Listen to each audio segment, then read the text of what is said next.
భగవద్గీతలో 2వ అధ్యాయం సాంఖ్యయోగంలో 9 నుంచి 16 శ్లోకాల వరకు నేర్చుకుందాం. సంజయ ఉవాచ ఏవముక్త్వా హృషీకేశం గుడాకేశః పరంతప నయోత్స్యా ఇతి గోవిందం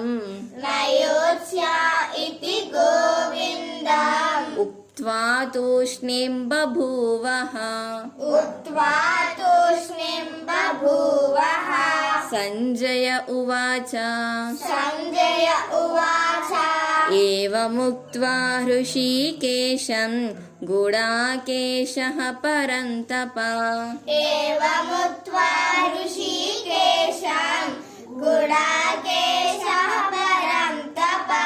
నయోత్స్యా ఇతి గోవిందం ఉక్త్వా తూష్ణీం బభూవః.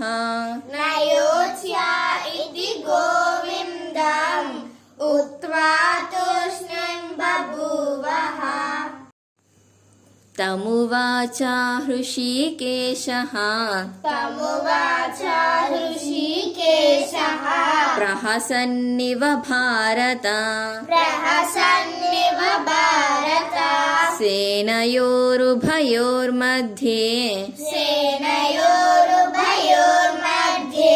విషీదంతమిదం వచః.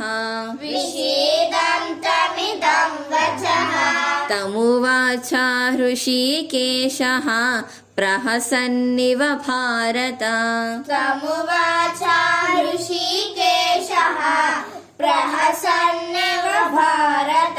సేనయోరుభయోర్मध्ये విషీదంతమిదం వచః.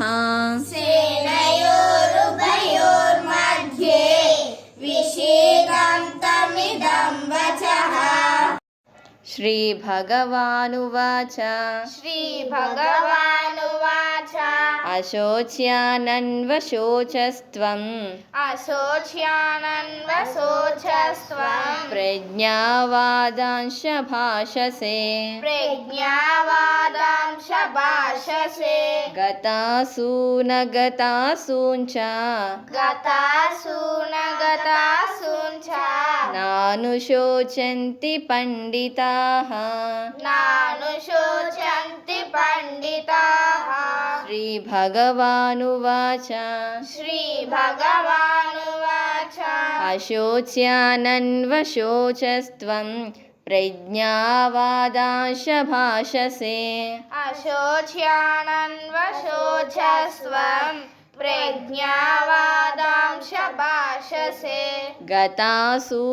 గతాసూనగతాసూంచ నానుశోచంతి పండితాః.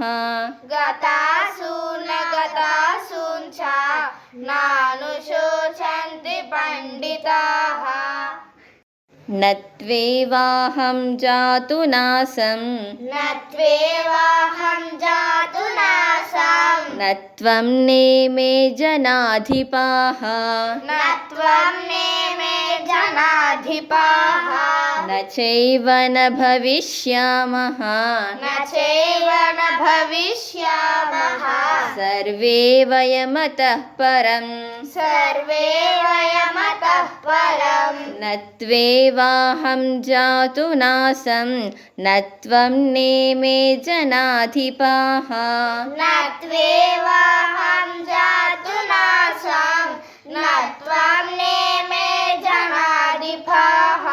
నచైవ న భవిష్యామః సర్వే వయమతః పరం.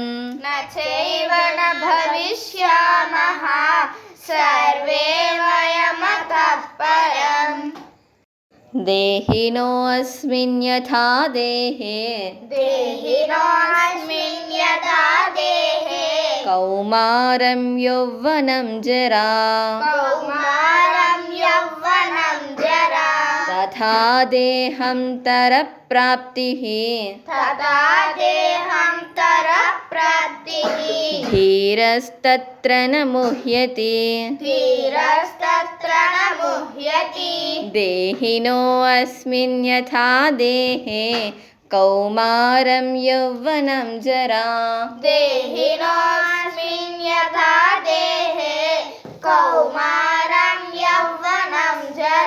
तथा देहान्तरप्राप्तिः धीरस्तत्र न मुह्यति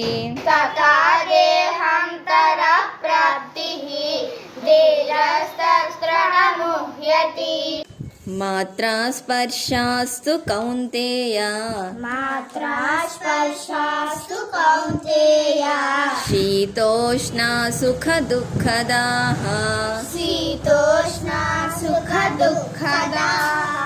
आगमापायिनो नित्याः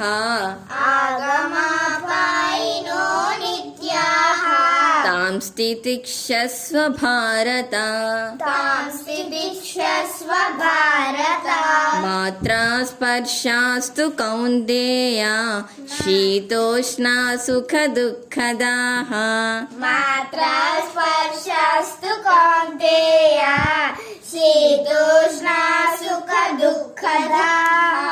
आगमापायिनो नित्याः तां स्थितिक्षस्व भारत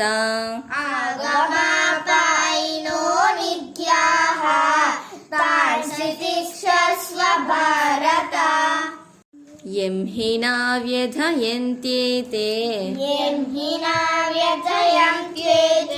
पुरुषं पुरुषर्षभ समदुःखसुखं धीरं सोऽमृतत्वाय कल्पते यं हि न व्यथयन्त्येते पुरुषं पुरुषर्षभ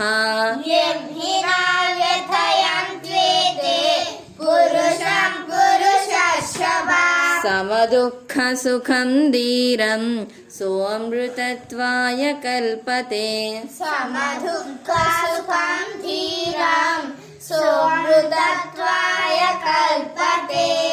नासतो विद्यते भावो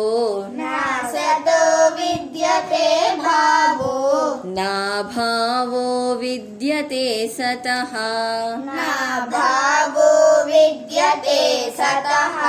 उभयोरपि दृष्टोऽन्तः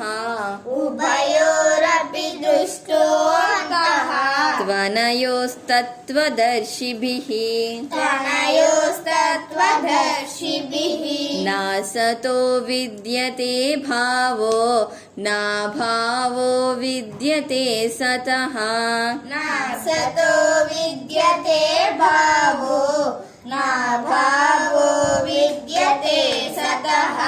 उभयोरपि दृष्टोऽन्तः त्वनयोस्तत्त्वदर्शिभिः